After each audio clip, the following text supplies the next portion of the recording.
Singapore's hospitality and professionalism and friendship, the White House National Security Council has confirmed that tomorrow's summit on Sentosa Island will be a one-on-one with just their interpreters. No other staff will be present during the first few minutes of the meeting.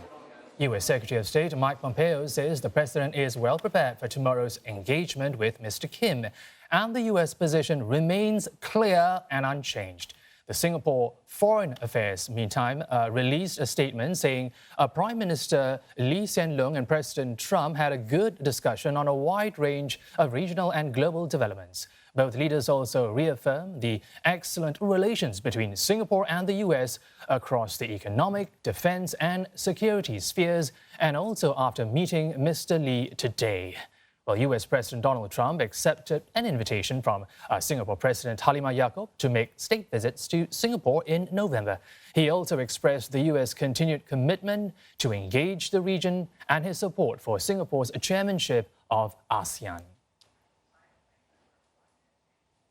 We're heading over to the Shangri-La Hotel where U.S. President Donald Trump is, of course, staying. Now, correspondent Simon Marks is there joining us live. Simon, earlier we know that Mr. Trump addressed U.S. officials from the embassy here. What did he say?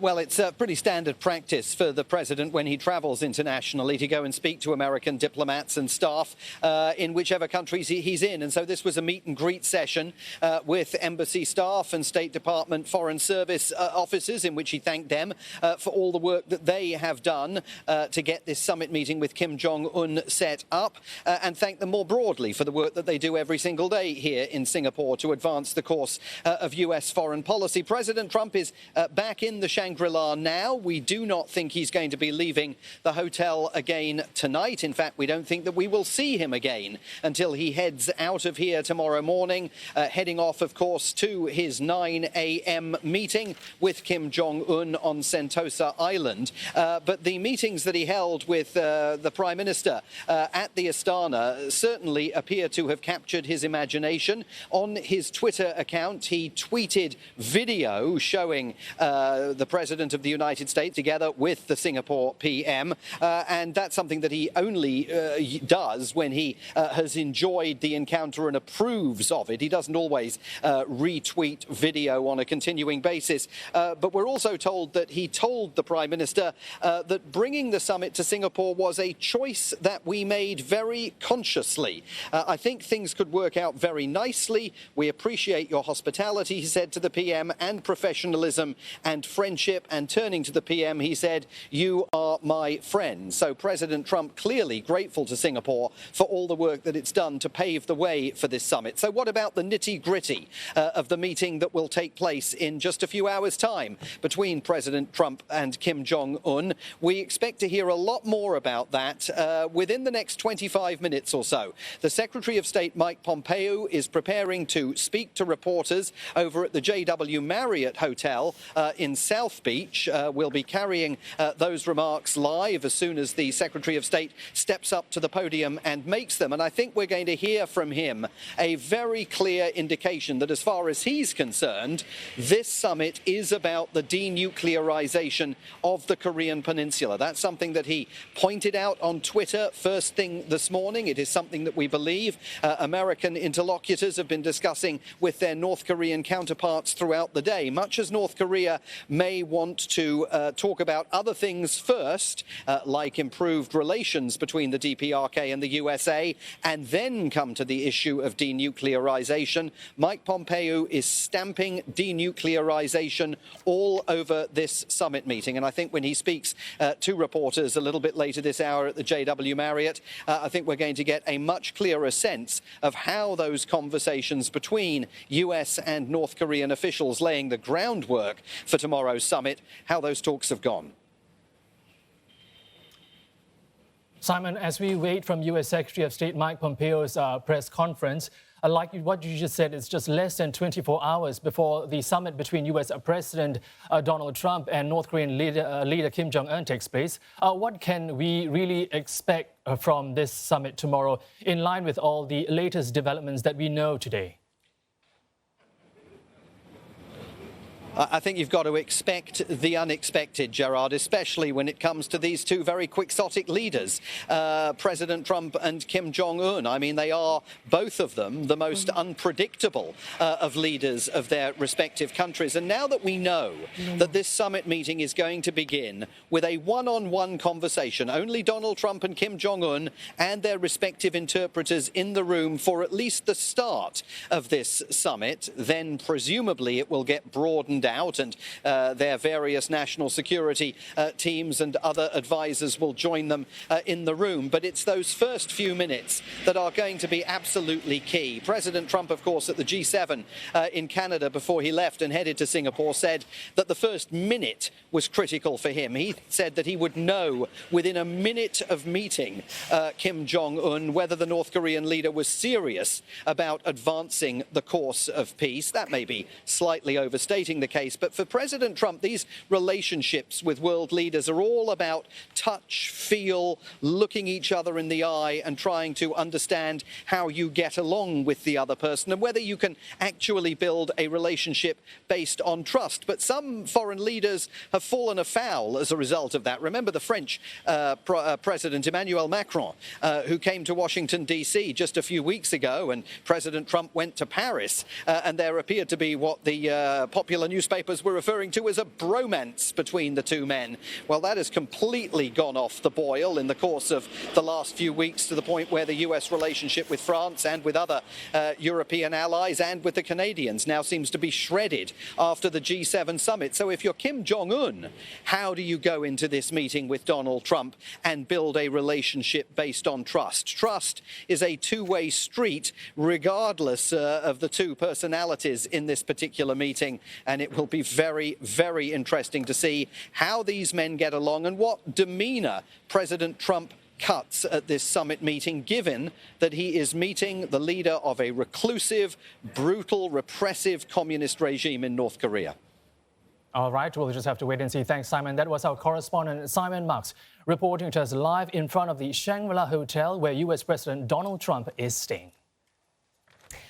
Well, South Korean President Moon Jae-in has expressed his hope for a successful Trump-Kim summit tomorrow. He praised the strong will and conviction by the two leaders for their efforts. But he did call on South Koreans to be patient, as the summit is only the start of a long process of denuclearizing the North. We cross over now to Lim Yong-suk, who is at the Swiss Hotel in Singapore, where the South Korean Media Center has been set up. Yong-suk, President Moon Jae-in's Deputy Director of National Security is also here in Singapore ahead of tomorrow's summit. He's just held a briefing, I understand. Tell us what he said. Well, yes, he is, and he recently came here to the center, and he did give a briefing, and he was saying that it might look a bit awkward that the South Korean government is giving this briefing here in Singapore, but I think the South Korean government wanted to give its view on this whole historic summit meeting that is going to be taking place on Tuesday. And so he spoke a while ago talking about what South Korea has done so far about this, and also what South Korea is hoping to do. So let's listen to what he has to say first. 우리는 먼 길을 왔고 앞으로도 우리 앞에 긴 여정이 남아있다는 것을 잘 알고 있습니다. 내일 북미 정상의 만남으로 세계에서 마지막으로 남아있는 냉전과 분단의 구조가 해체되기를 기원합니다. Yoon-suk, the Swiss Hotel is where the South Korea Media Center is located. Can you tell us what role is South Korea playing in this summit? Well, you know, you must remember that South Korea's President Moon Jae-in played a crucial role in really bringing the leaders of these two countries, the United States, North Korea, all the way here. It was really the South Korean side when South Korea sent an envoy to Washington and really conveyed the message that the North Korean leader Kim Jong-un had for U.S. President Donald Trump. And all along, South Korea was playing a crucial role in all of this. South Korean President Moon Jae-in is not here because this is a bilateral meeting between the United States and North Korea. But South Korean government has consistently said that it is in close consultation conversations with the United States, and it remains to be two also. And we've just heard that apparently there was a telephone conversation between the U.S. President Donald Trump and also South Korean President today. And very soon we will be hearing the results of that conversation, and that's expected to be given in South Korea very soon. And so we'll be hearing about this from the South Korean government. But it does seem like South Korea is in the loop, and it is being kept informed about whatever is happening here ahead of that historic summit on Tuesday. We know that there have been working level discussions between the United States and North Korea. But, South Korea is very likely informed about that too, as it is really in the middle of this and have played a crucial role in bringing the two leaders together here in Singapore. All right, our senior correspondent Im Yeon-suk reporting to us live at the South Korea Media Center at the Swiss Hotel. Thank you. Here's where we're going to take a short break, but we're watching very closely for a press conference by the U.S. Secretary of State Mike Pompeo, set to be in the next few minutes at the JW Marriott Hotel, so you won't want to miss that. Stay with us.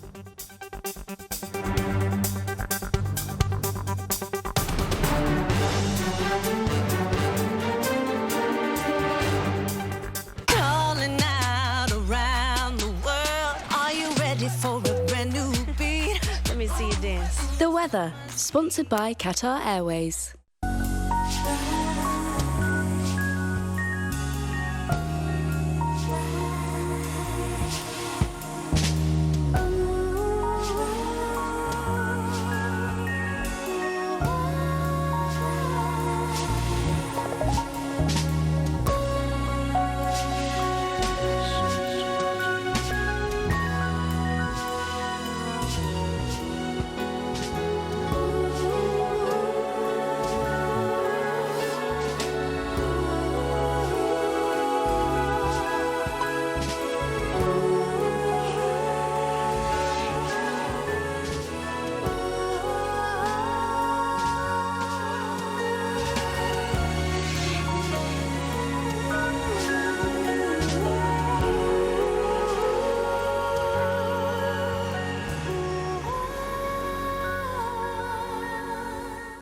The weather, sponsored by Qatar Airways. Access Channel News Asia's wide range of content anytime, anywhere. Go to channelnewsasia.com and click on Video on Demand. From programs that telecast online before TV to award-winning current affairs series, interviews, bulletins and financial roundups. Catch them online before TV or catch up on what you've missed at your convenience. With Channel News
Welcome back. Tomorrow's summit between U.S. President Donald Trump and Kim Jong-un will be a one-on-one with just their interpreters. Mr. Trump met Singapore Prime Minister Lee Hsien Loong at the Astana today and thanked Singapore for its professionalism and friendship in hosting the historic summit with North Korea.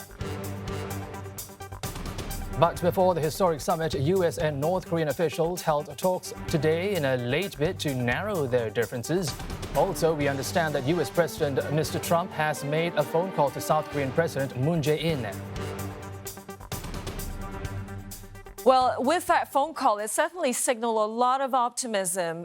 We've seen that filtering through Asian markets today, in Japan, in South Korea as well. Now, in Japan, the Nikkei, which closed a few hours ago, it was up by nearly 0.5%. And in South Korea, the Kospi was tracking those gains by nearly 0.8%. This past hour, we were taking a look at Shanghai's composite index. They've closed for trade now. It was in positive territory, but that appears to be how they've decided to end the day. Now, at the start of the day, though, there were those concerns about how markets generally in Asia and, of course, around the world are going to react to the possibility of the summit tomorrow. So we spoke at the start of the day with AJ Culling. He's Senior Manager of Trader Education and Operations at TD Ameritrade. And he set us up for how this Trump-Kim meeting tomorrow might impact markets globally today and tomorrow.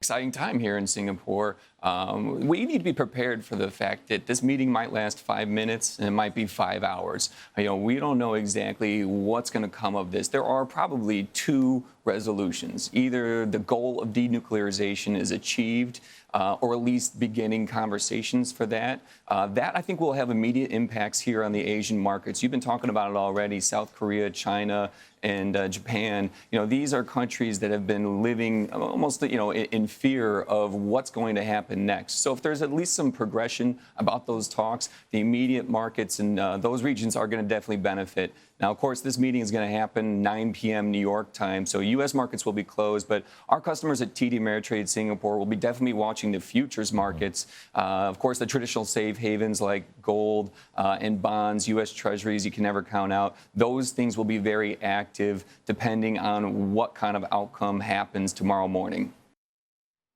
Well, even as those risk assets and gold, of course, trading has been really active. That's going to continue through the hours.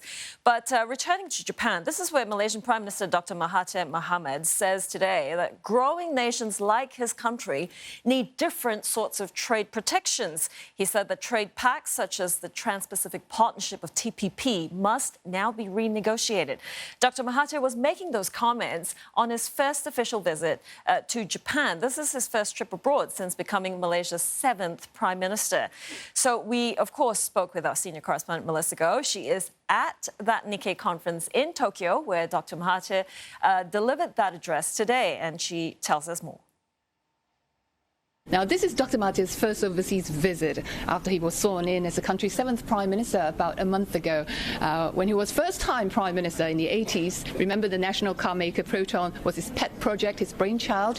He was inspired by Japan, their work ethics and so on. Now, he set up Proton in the 80s with technical assistance from Mitsubishi Motors, but he became loss-making in the end, and the car maker had to be bailed out several times by the government, and last year it was sold to China, Zhejiang's Geely. Now, Geely wanted to use Proton as a platform to penetrate the Southeast Asian market that's dominated by Japanese cars. And Dr. Mahathir also revealed that Geely has limited Proton to producing right-hand drive cars and restricting the companies from selling its cars in China. So he's now toying the idea of starting a new national car company in Malaysia with the help of South Asian partners, one that produces cars that comply with Euro 5 or Euro 6 emission standards so that they can penetrate a bigger market, one that uses sensors, embracing the latest technology and so on. But many back home are asking, is this the right time to pursue it, given that the country is saddled with huge debts of about 1 trillion ringgit? That's about 80% of the country's GDP, and he announced that. Now, Dr. Mahathir is 93 years old. He's a man in a hurry, and he has said that he intended to hand over to his former nemesis, now turned partner, Anwar Ibrahim, in 1-2 years' time. But now he's telling people in the conference that he will stay on as long as the people want him to. Let's listen to him to what he has to say. I was one who started this so-called national car. Well, a national car must be owned by Malaysians. At the very beginning, we had a small investment from Japan, Mitsubishi Motors Corporation and Mitsubishi Corporation. But now, eventually, we were able to manage on our own. But now the company has been sold to the Chinese company. It is no longer a national car. Our ambition is to start another national car, perhaps with some help from our partners in Southeast Asia. Let's take a look now at some of the business lines that have been dropping through the day. Chinese smartphone maker Xiaomi, they've booked a first quarter net loss of over $1 billion, but that does come ahead of its blockbuster IPO. Xiaomi did not reveal their fundraising target or the number of shares to be placed on offer in their filing, but it is thought that they are raising about $10 billion in this Hong Kong IPO, and that could be the largest listing globally in some 4 years. Now, up to 30% of that offering will reportedly be sold as Chinese depository receipts on the mainland. In the meantime, though, Xiaomi's shipments did jump 88% on the back of strong growth overseas, and all that helped its revenue to rise above the $5 billion mark for that quarter period. Troubles in the meantime for Rolls-Royce with their Trent 1000 engines. Now, the engineering group says that a costly problem has affected the durability of this engine, and it's now spread to another type of model. So all this is going to require further investigative work. Rolls-Royce has been battling to fix this problem with a compressor in the Trent 1000 Package C engines. These are the ones that power the Boeing 787 Dreamliner jets, and that's forced their planes all around the world be grounded so that they can be attended to. Now, the company is trying to fix this issue just as they plan to announce job cuts of more than 4,000. Rolls-Royce did say, however, they do not expect this issue to affect their free cash flow guidance for 2018. Now, also on the IPO front, Macquarie, the eBay-like service, which is first Japanese tech startup unicorn. They filed now to go public in the market and raise as much as $1.2 billion. This is a deal that values the rare Japanese unicorn at $3.7 billion. Now, Macquarie said in a regulatory filing today, this IPO has been priced now by the financial advisors at some $27 a share. The company is just 5 years old, and they operate an online flea market to allow consumers to sell unwanted goods, but they have a focus on the mobile. Now, they will list on the Tokyo Stock Exchange in their mother's market come June the 19th. So let's get you back to the political business of the day, Gerard and Joe. All right, many thanks for that, Christine. Now, the U.S. ambassador to the Philippines, Sung Kim, is in the meeting with the North Korean delegation by Vice Foreign Minister Cho Son-hui. Now, Mr. Sung is leading the U.S.'s preparations for the Trump-Kim summit and also served in the capacity as a former nuclear negotiator with Pyongyang. Jeremy Ko joins us live from the Ritz-Carlton Hotel with more on that meeting. Jeremy, earlier the meetings were characterized as really substantive and detailed. Can you tell us about this working level talks? Well, the meeting started at about 10 a.m. local time, after which there was a 2.5-hour break for lunch, and it resumed at about 2:30 p.m. local time. And just a couple of minutes ago, at about 5:15 local time, we saw the North Korean Vice Foreign Minister Cho Son-hui leaving the premises. Does it mean that the negotiations have ended? We're not sure at this point in time because there is still no official confirmation. We're still waiting for Sung Kim, the U.S. State Department's top Korean affairs expert, to come out of this venue. We're still waiting for him. You see crowds of reporters over here just waiting for him to come out, and we're waiting to ask him what transpired in those meetings. Well, we still don't know what transpired in those meetings. It was described as substantive by U.S. Secretary of State Mike Pompeo. We expect that they're ironing out details of what's going to be discussed between U.S. President Donald Trump as well as his North Korean counterpart Kim Jong-un at Sentosa tomorrow. Now, we know that both sides, there are still differences in interpretations between what they mean by denuclearization. For instance, on the U.S. side, they're talking about the complete, verifiable, irreversible dismantling of nuclear facilities as well as weapons on the North Korea. Whereas on the North Korean side, they're talking about denuclearization on the Korean Peninsula. Now, that would involve removing the nuclear umbrella from South Korea as well as Japan, and it would also involve the removal of some 29,000 U.S. troops from South Korea as well. And North Korea, of course, will also want some security assurances. That's topmost, that's a priority on their mind. That's also why they developed nuclear weapons in the first place. So unless the U.S. can make some sorts of security guarantees for North Korea, it's unlikely that the two sides can come to an agreement tomorrow on denuclearization on the Korean Peninsula. And right now, it seems that there's some commotion over here. We're just waiting for Sung Kim, the ambassador to the Philippines. He's also the State Department's top Korea affairs expert to come out of this venue. We're hoping to to ask him what transpired in those meetings. And back to you. All right, Jeremy, we will check back in with you as soon as you confirm that movement there. So that was Jeremy Cole reporting and watching for us live at the Ritz-Carlton. And we will check back with him in a very short while. Well, the world may be focused on the summit between the US and North Korea, but Russia has also been trying to renew its relationship with Kim Jong-un, even inviting him to visit. Now, Russia wants stability on the Korean Peninsula and sees economic opportunities if sanctions are lifted. Lucy Taylor reports on the perspective from Moscow. It was a historic handshake. Russia's Foreign Minister Sergei Lavrov meeting North Korea's leader Kim Jong-un to renew old ties. This visit in May was Lavrov's first in a decade to Pyongyang. The tone was friendly and the message was clear. Russia is on side. Mr. Lavrov says Russia supports lifting UN sanctions against North Korea. Абсолютно очевидно, что начиная весь разговор о решении проблемы, ядерной проблемы и всех других проблем Корейского полуострова, конечно же, мы исходим из того, что это решение не может быть полным, пока санкции не будут отменены. The two countries share a land border, so Russia wants peace and stability on the Korean Peninsula. But this is not just about security. There may also be economic opportunities if sanctions are scrapped.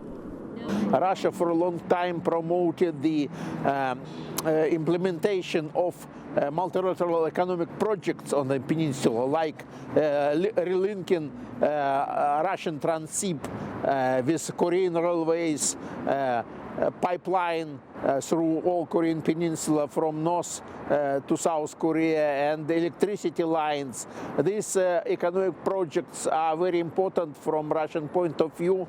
President Putin says he supports the meeting between Presidents Kim and Trump and expects a positive outcome. But he's also invited Kim to Russia and made clear this relationship will still be here, even if the talks don't go to plan. Lucy Taylor, Channel News Asia in Moscow.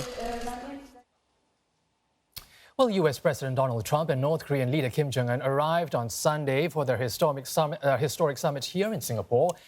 Mr. Trump flew in on board Air Force One a few hours after Mr. Kim touched down with his entourage. Mr. Trump landed in the evening, having flown from a contentious G7 meeting in Canada. So how does the president get around? Well, Christine has the details. Christine? Thank you, Gerard. On board the famous or infamous Air Force One, this is something that roars. It has nearly 400 square meters of space. It can travel anywhere in the world at just a moment's notice. This is perhaps the most recognizable aircraft in the world, arguably the most important one, considering the passenger it gets to carry. So, Air Force One. Let's take a look at this flying fortress. The specially configured Boeing 747-200B is known by its call sign Air Force One only when it is carrying the President of the United States. It measures over 70 meters long, this beauty. It weighs over 375,000 kilograms, and that can fly over 13,000 meters high with 4 very powerful jets to achieve the maximum speed of 1,000 kilometers per hour. Now, this aircraft has a range of over 12,000 kilometers. It can even be refueled mid-air in the case of emergency. And we're told, though, on its way to Singapore, it did not do that mid-air. And the next generation of Air Force One is also not scheduled to have this feature because Mr. Trump wants to cut on costs. But let's return to this aircraft. It has 2 main entrances and exits. Well, the president, his family, and his special guests will use the entrance near the nose of the plane. Those journalists and other staff that travel with the president will board through the doorway at the rear. Now, when the president is on board, Air Force One becomes his mobile office and command center, particularly in times of crisis. His private office is located at the front of the jet, and that was upgraded in the wake of the September 11th attacks to allow the President of the United States of America to address the nation whilst he's airborne. This plane also boasts 85 phone lines. There are 19 television screens. That allows America's commander-in-chief to stay in touch with all events on the ground. We saw that famously this weekend. Now, there's also a conference room here where meetings are often held. There's also a private suite for the president and his family to rest in.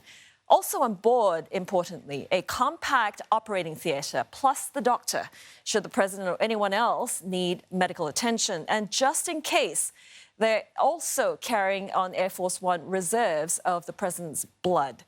Now, to fend off any attack, this amazing aircraft boasts its own defensive systems. That includes countermeasures such as chaff. This helps the plane evade missiles. It's also protected against the electromagnetic pulse of any missile that might explode near the fuselage. Now, needless to say, the shell of this aircraft is armor-plated. All the windows are bulletproof. This little baby is designed to even withstand a nuclear blast from the ground. But once it does reach the ground, the president is ferried to his next destination in another unique vehicle.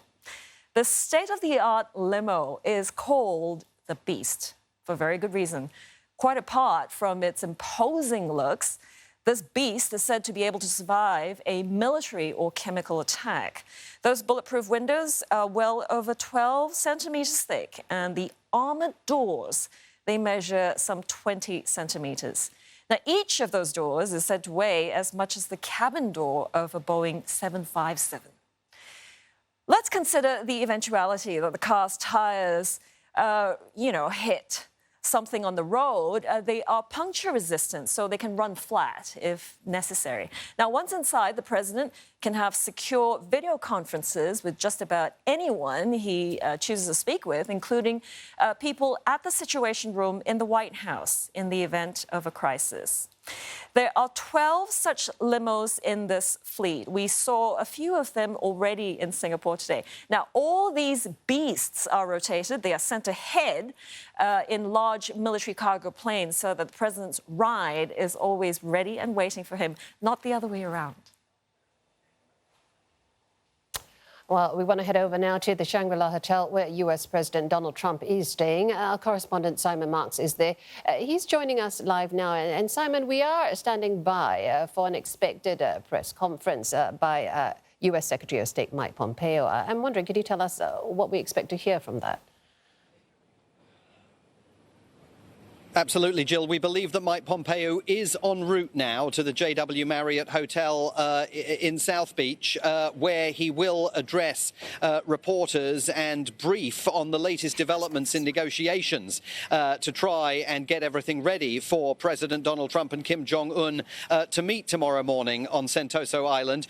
We've seen some coming and going here. Various US officials wearing the pins that they wear to identify them have been seen entering this wing of the hotel. It's the other wing of the Shangri-La Hotel where President Donald Trump and his top national security aides are holed up preparing for tomorrow's summit. We now know, of course, that President Trump at some point over the last couple of hours held a 40-minute telephone call with President Moon Jae-in, in which President Moon of South Korea told President Trump tomorrow's historic US-North Korea summit is taking place entirely because of President Trump's courageous and strong leadership. That, of course, will be music to Donald Trump's ears. However, what we really want to know is how have the negotiations gone between the delegations from the US and North Korea that have been meeting all day at the Ritz-Carlton Hotel. And perhaps we'll get a sense of that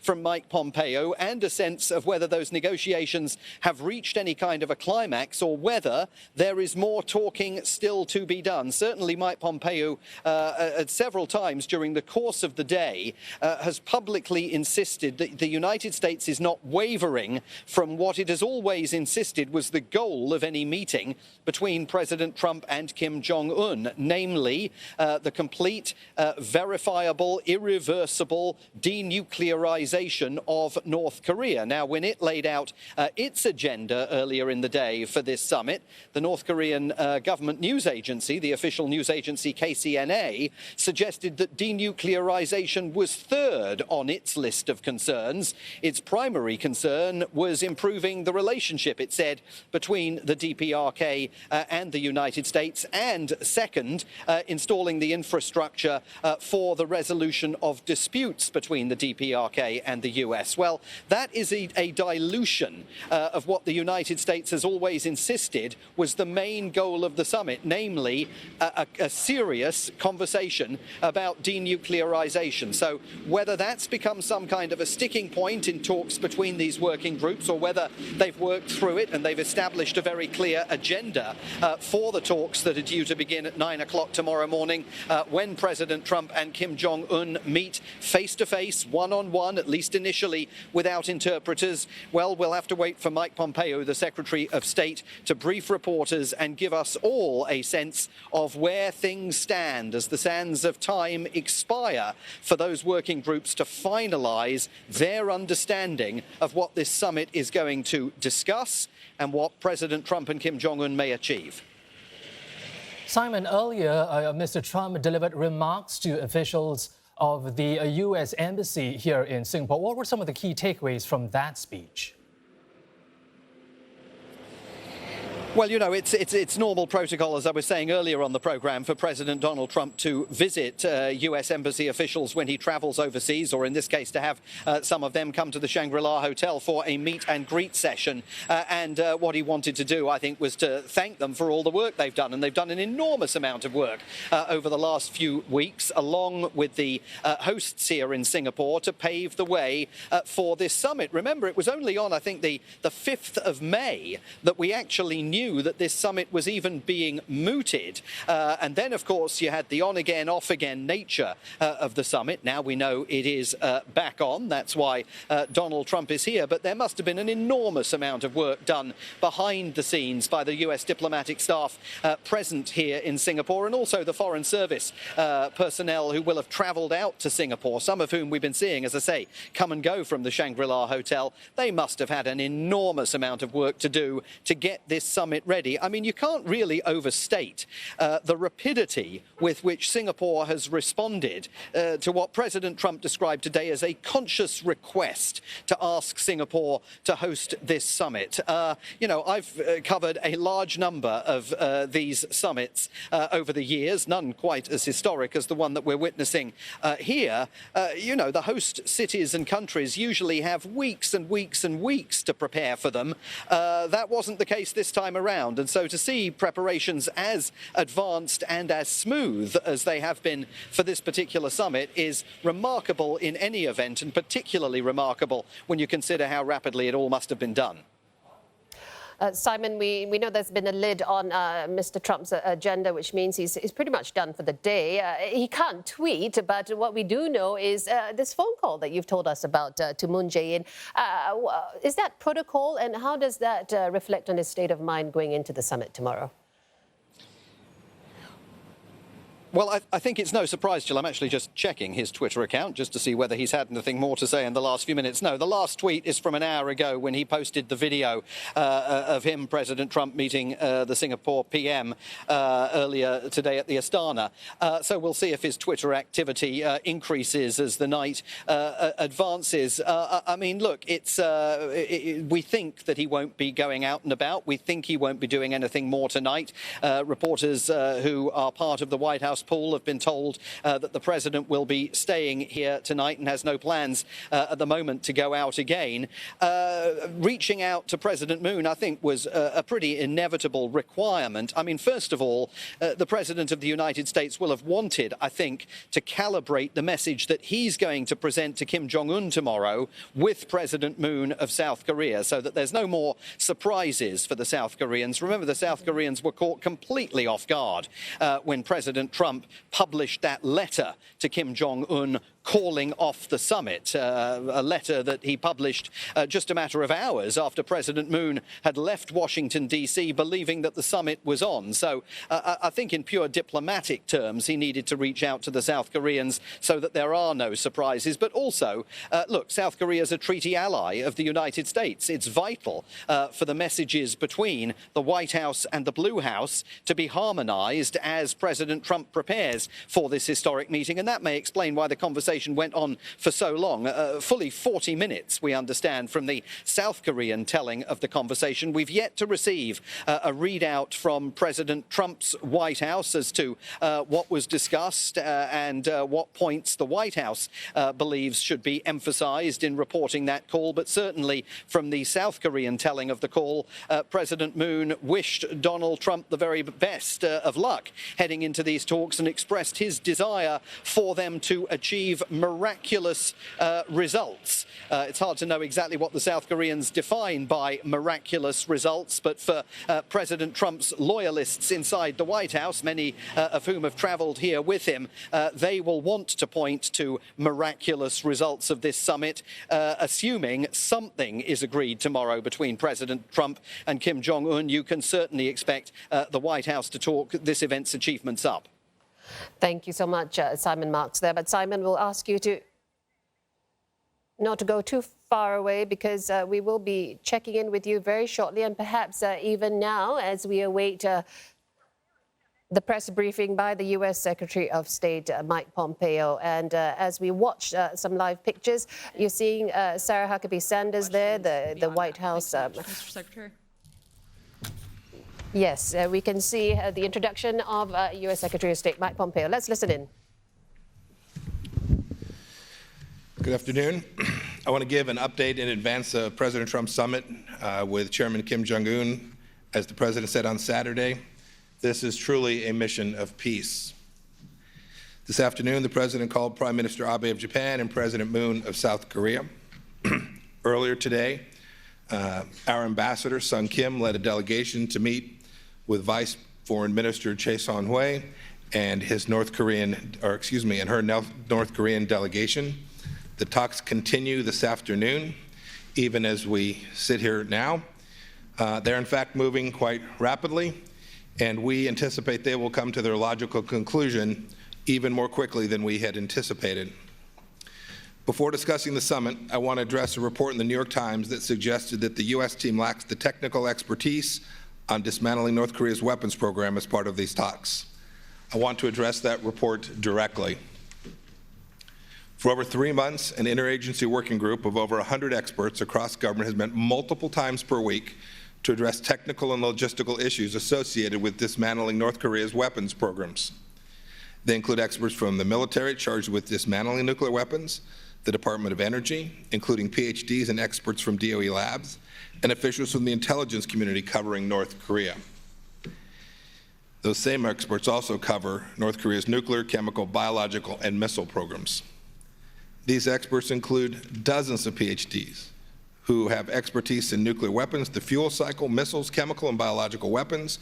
They have advanced degrees in nuclear engineering, physics, chemistry, aerospace, biology, and other relevant fields.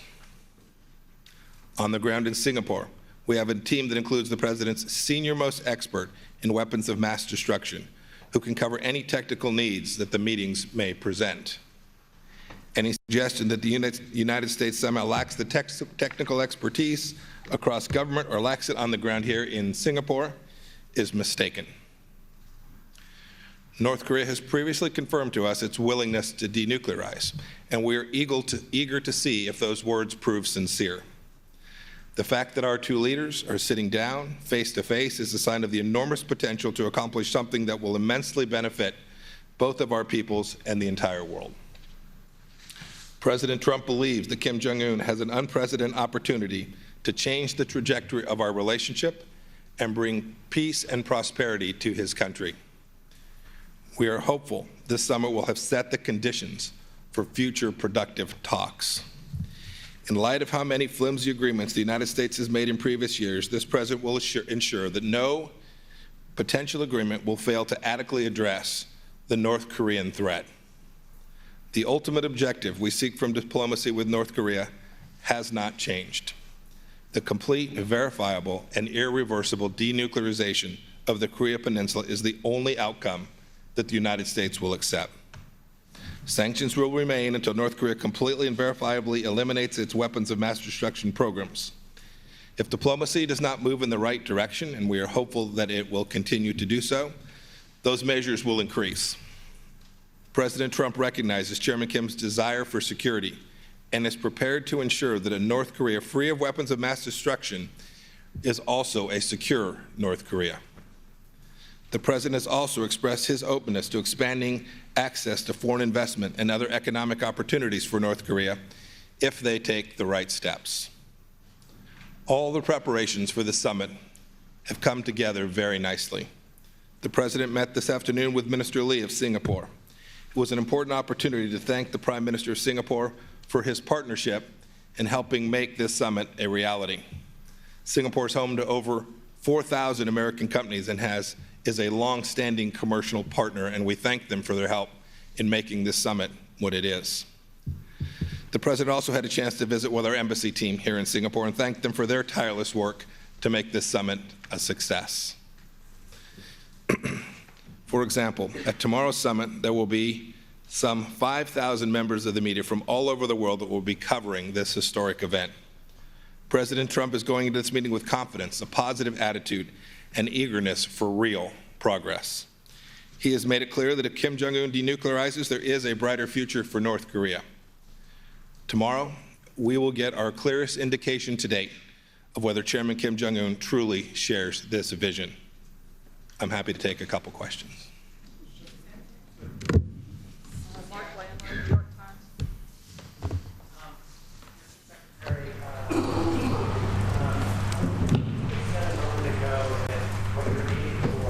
Is comprehensive, verifiable, irreversible denuclearization on the Korean Peninsula. And I wonder whether that represents a slight shift in what your position had been, because traditionally you talked just about CDIP, and now you're actually adding a phrase on the Korean Peninsula, which reflects in part what the North Koreans see, which is to denuclearize the peninsula. Is that a shift in your position? There's no shift in the policy. It is the case that we are prepared to make security assurances necessary for the North Koreans to engage in that denuclearization. That is, we're prepared to take actions that will provide them sufficient certainty that they can be comfortable that denuclearization isn't something that ends badly for them. Indeed, just the opposite, that it leads to a brighter, better future for the North Korean people. Major Garrett, CBS. Following up on that point, Mr. Secretary, under the umbrella of security assurances, would that include removing U.S. forces now in South Korea? Is that something you're prepared to discuss with the North Koreans directly? I'm not going to get into any of the details of the discussions that we've had to date. I can only say this. We're prepared to take what will be security assurances that are different, unique, than have been provided, that America has been willing to provide previously. We think this is both necessary and appropriate. Would it be erroneous to assume that that's not on the table? You shouldn't assume from the fact that I don't give any detail here today that some question you posited has any merit. But you know the sensitivity of that. Yeah, you should just, if you hypothesize something that's in it and I refuse to tell you what's in it, you should assume that I'm simply refusing to tell you what's in it and not drawing any conclusions from the negative inference that I think you're suggesting. You should know there's going to be a lot of work left to do. There's a lot of detail that's got to be provided. We are not going to conduct these negotiations in the open with the media. We're going to conduct them between the two parties so that we have an opportunity to have a real success here.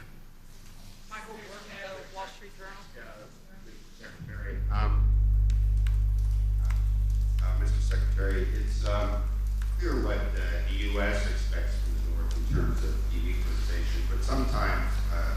suggestion to North Korean officials that their concept of denuclearization might preclude the deployment of dual-capable aircraft on the Korean Peninsula, or even B-52 Guam, or aircraft carriers, U.S. aircraft carriers here in the Korean Peninsula.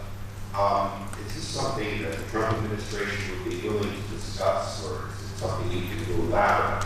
And do you hope to have a framework tomorrow that does more than just repeats the formulation maybe 12 or 13 years ago about denuclearization, but commits each side to taking specific steps?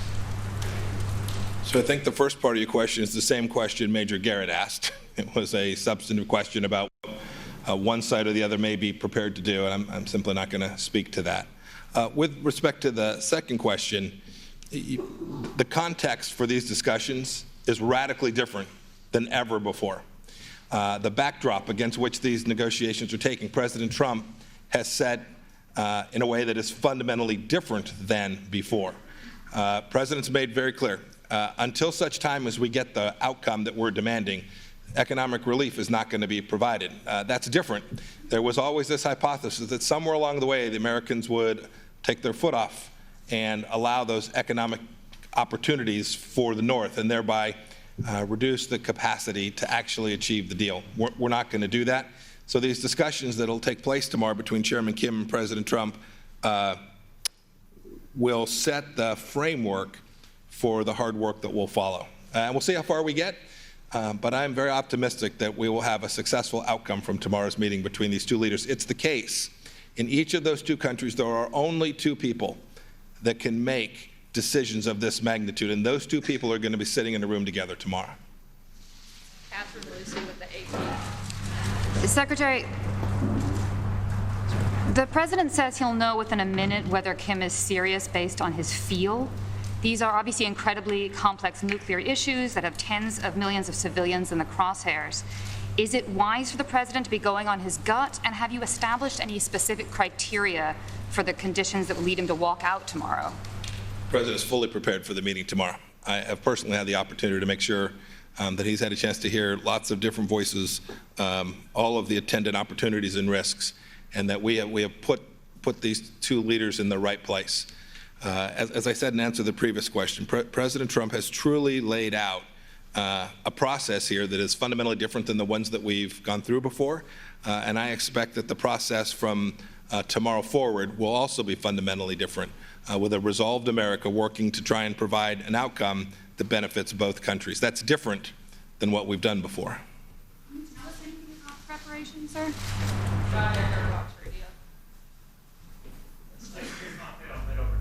Yes, sir. Thank you, Secretary Pompeo. Last time that you took questions from us in the White House press briefing room, and I had an opportunity at that time to ask you a question. The question I asked you was whether or not, or how you trust the North Korean leader Kim Jong-un. And that wasn't necessarily satisfied with your answer. You can answer this time, but I also want to flip the question, if I may. Secretary, how can Kim Jong-un trust the United States? And I say that after what happened at the G7 summit, when many leaders of the G7 believe that the leadership of the United States cannot be trusted as it relates to what happened with the communique. So perhaps you can answer both of those questions. Thank you. I'll take your second one first. I think the hypothesis is ludicrous. The United States has been fooled before. There's no doubt about it. Many presidents previously have signed off on pieces of paper only to find that the North Koreans either didn't promise what we thought they had or actually reneged on their promises. The V matters. The V matters. We are going to ensure that we set up a system sufficiently robust that we're able to verify these outcomes, and it's only once the V happens that we'll proceed apace, right? That's what's been missed before. We can go back to Reagan, trust but verify. At the end of the day, both countries are going to have to come to have sufficient trust in each other and to do the verification that each country needs, that we've provided the things that are called for, that we commit to in the various documents that we sign, both tomorrow if we sign a document and if we sign subsequent documents, but we'll each have to ensure that we do the things, we take the actions necessary to follow through on those commitments. And when we do, we'll have a verified deal. And if we can get that far, we will have had a historic change here in Southeast Asia, North Asia, and all around the world. We'll take one last question. Phil Rucker, Washington Post.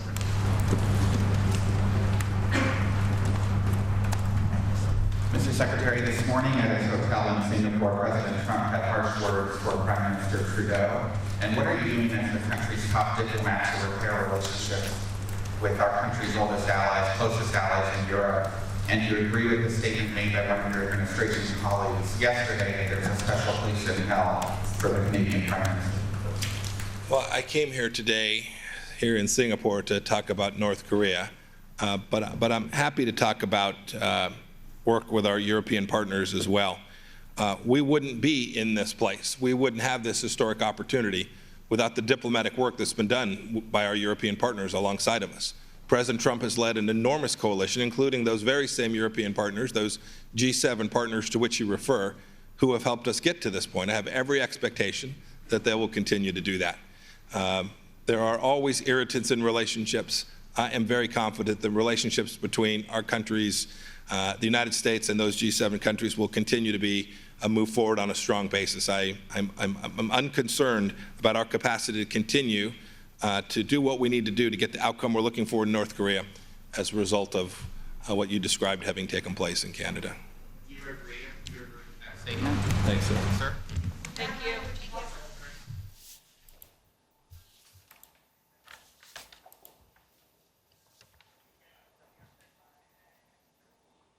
Well, you've been listening to a press conference given there by the U.S. Secretary of State Mike Pompeo, who was addressing the media at the JW Marriott Hotel, of course, where the U.S. media is currently based. Now, Mr. Pompeo said that the U.S. President Donald Trump did indeed acknowledge that North Korea has indicated its eagerness to denuclearize. Now, he added that Mr. Trump said any agreement between the two countries would immensely benefit both the people of North Korea and, of course, the entire world as well. And he set conditions for and Kim Jong-un has the opportunity to change what he called the trajectory of relationships between the two countries and set conditions for future productive talks. That was key there. Now, he reminded the press that the ultimate objective of the talks tomorrow was, of course, complete, verifiable, irreversible denuclearization of the North Korean peninsula, and that has not changed for the U.S. But Mr. Pompeo added that Trump is prepared in return to offer a secure North Korea and offer opportunities for foreign investment if they take the right steps. Now, of course, Mr. Pompeo also took the opportunity to thank the Singapore government for its hospitality in hosting the summit and also to thank U.S. Embassy staff. He ended by saying, well, Trump is going into tomorrow's summit a confident man, but tomorrow will tell if North Korea is on the same page for denuclearization. Gerard. All right, Jill, let's bring in our correspondent, Simon Marks. He is joining us from the Shangri-La Hotel. Simon, so you heard there from the press conference by Mike Pompeo. And so Mr. Pompeo basically said that the talks are moving quite rapidly. We know that for Donald Trump, he says that excitement is in the air. Do you get a sense that an optimistic outcome will result in tomorrow's meeting, Simon? Well, I thought that was a fascinating presentation by Mike Pompeo. First of all, he began with a slam on the New York Times when it's in its latest edition has been claiming that the United States doesn't have the specialist staff available fully to monitor any denuclearization of North Korea. He described that as mistaken, and there were cadences in that opening statement that sounded suspiciously as though they had been written by Donald Trump himself, not by Mike Pompeo. But then he went on to say, nothing's changed. The United States seeks the complete, irreversible, verifiable, and he insisted the V really matters, verifiable denuclearization of North Korea. But he then seemed to concede that actually quite a lot had changed. He said the context for these discussions is radically different than ever before. The summit will set the framework for all the hard work that will follow. In other words, he appeared to be indicating that this is no longer about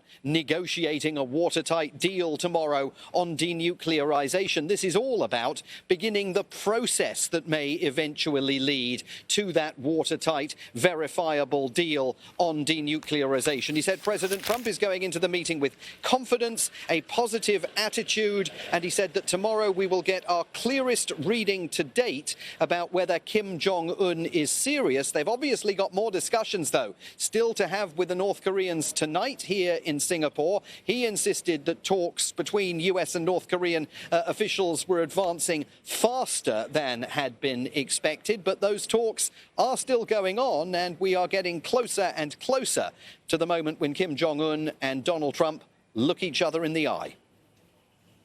All right, many thanks for that, Simon Marks, just bringing us up to speed from that press conference given by the US Secretary of State, Mike Pompeo. All right, that's a wrap on our part. Thank you so much for watching News Now edition.